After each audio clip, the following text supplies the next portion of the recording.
The CBP is sponsored by EasyDNS. EasyDNS is the best place for you to buy or port a domain and offers a great deal of security, ease of use, and convenience for anyone looking to start a website or small business.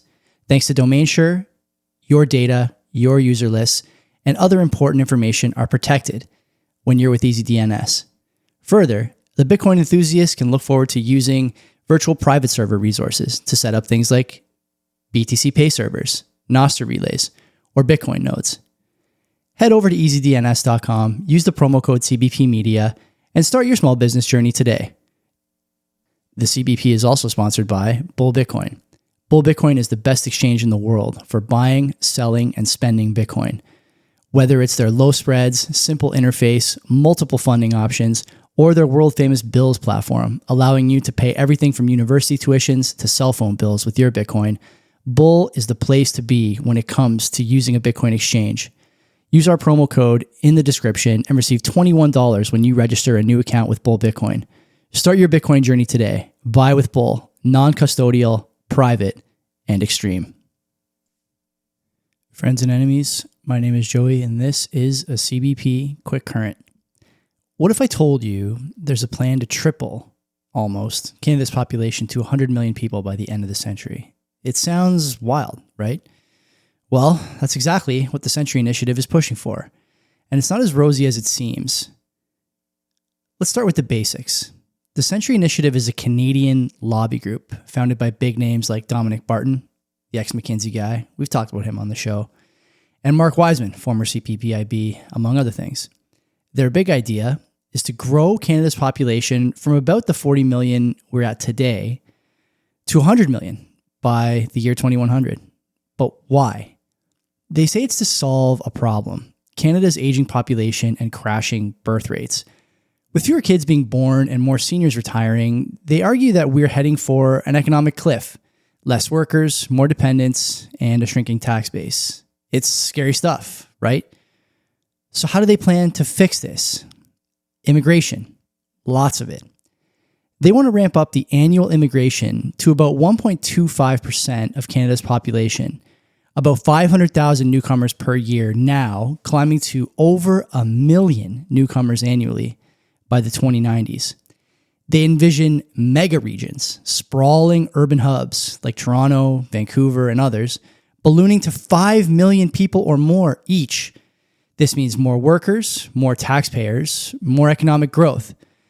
Sounds like a bold vision for a bigger, bolder Canada, as they put it. But here's where it gets dicey. Not everyone is buying this utopia.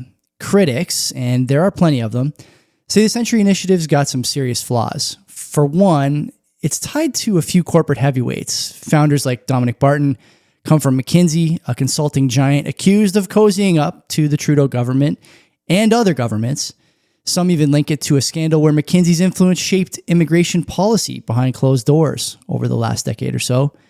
Then there's Quebec Premier Francis Legault calling it a threat to French culture, fearing mass immigration could drown out Francophone identity.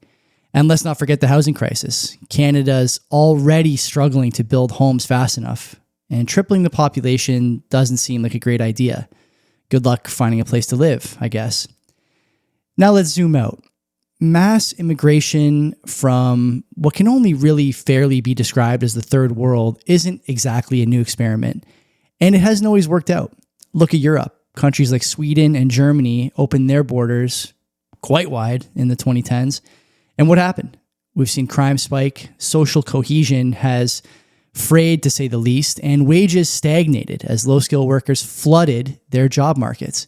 In the US, illegal border crossings have overwhelmed cities like Chicago, draining public resources. We've talked about this and other examples on the show.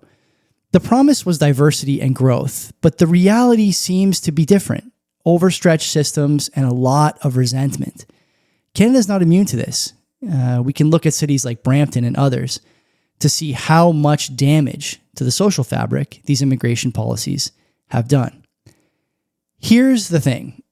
Immigration doesn't even solve the birth rate problem. The Century Initiative says that we need more people because Canadians aren't having kids.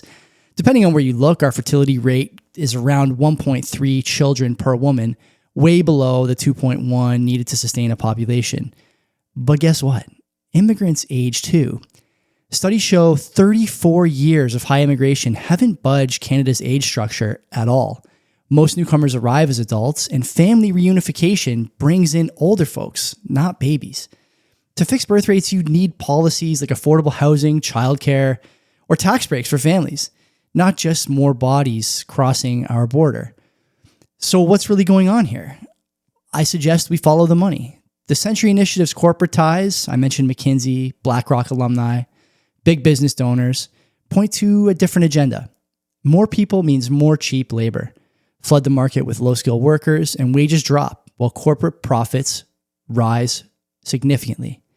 It's supply and demand.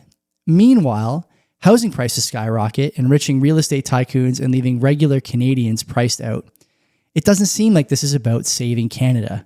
It's about padding the bottom line for multinational elites, all while waving the flag of economic growth.